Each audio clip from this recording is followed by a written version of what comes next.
Chaos erupts as panicked citizens demand their money, accusing the merchant union of fraud. Lady Alpha watches, concerned the rush on Mitsugoshi's bank will deplete their cash reserves. A blonde warrior despairs, believing her master wishes her gone. But her dark-haired companion retorts, accusing him of forsaking them and orchestrating the breakdown of trust. The women uncover Getten's plot to destroy Mitsugoshi with fake bills. Yet, another reveals the counterfeit currency was actually crafted by their own master, but his plan is not yet in motion. Lady Alpha learns of the merchant union's cult ties. Suddenly, news arrives, Eta has decrypted Lord Shadow's secret message. A shocking letter of betrayal arrives, revealing an ally is creating counterfeit bills and hoarding cash in a facility where his sister was held. He acts for the best, even if it means being hated. The true mastermind, seeing through the cult's plan, used fake bills to amass a fortune, shielding Mitsugoshi by feigning a split. He sacrificed his identity to protect his friends, proving that to fool your enemies, you must first fool your friends. Tears of relief stream down a blonde elf's face as she realizes he hasn't forsaken them. His foresight amazes everyone, understanding this was the future he foresaw, far ahead of them all.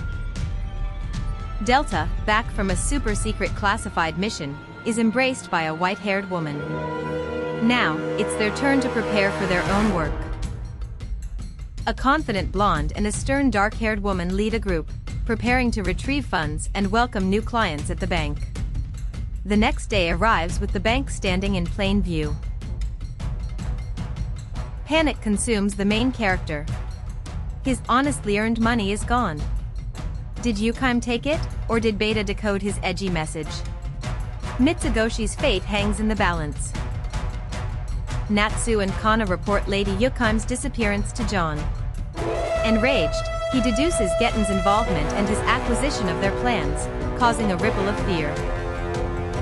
An aura of power surrounds a dark-haired figure demanding, "Tell me where he is.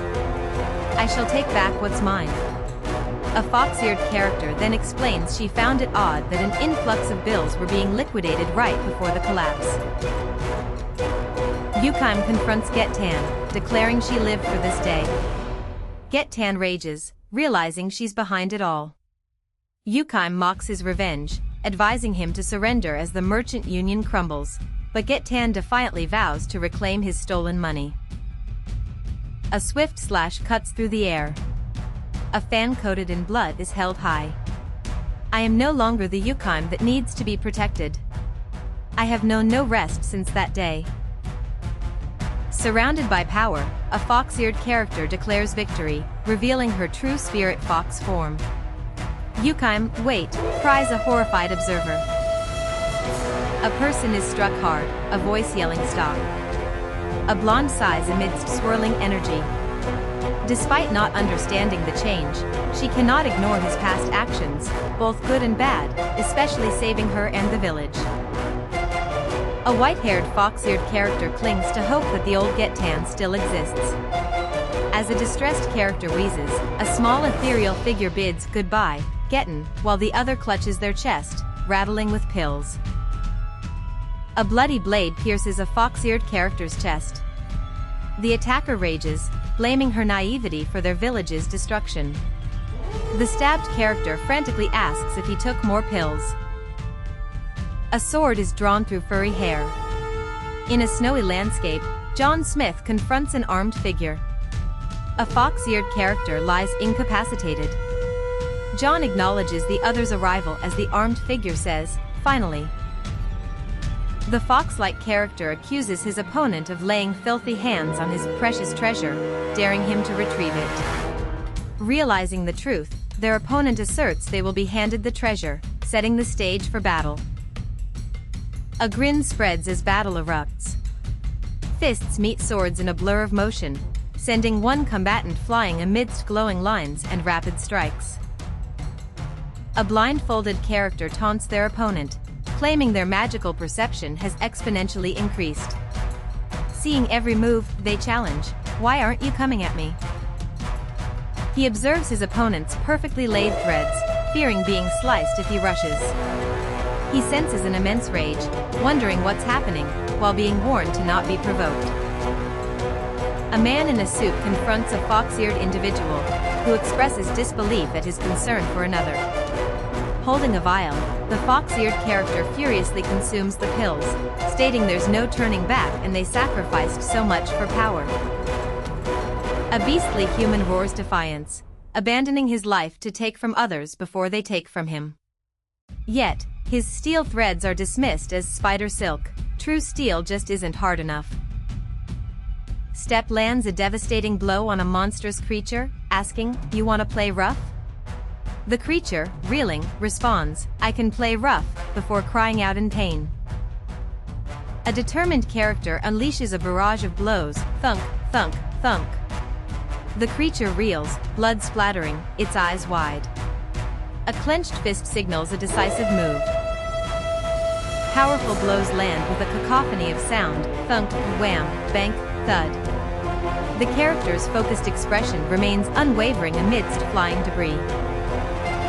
A dark-clad figure strikes a monstrous wolf creature, causing an explosive impact.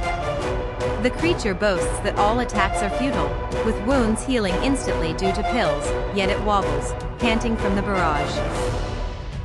A spiky-haired male character unleashes a flurry of powerful blows, thunk, wham, thud, bank, whack, as debris flies from the violent encounter. The human confronts the injured beast, demanding, "Now say it. You know what you need to say." The beast coughs, thinking, "I told you I've got no words to say. It's just too late." The human strikes the falling beast, splattering blood. A monstrous creature is violently struck, blood splattering. It recognizes the punch, thinking, "I see. This punch. You're the one from that time. John Smith." A witch-hatted figure watches in distress. Blood splatters and an agitated face appears. "Ah. If I was as strong as you. I wonder." A fox-eared character looks at another, offering a plant, asking, "Would the future have been different, and what is it that Getten truly wanted to protect?" Japanese to English translators are sought for sign-in series. Experience required. Email biomanskins@gmail.com. Thanks and see you soon.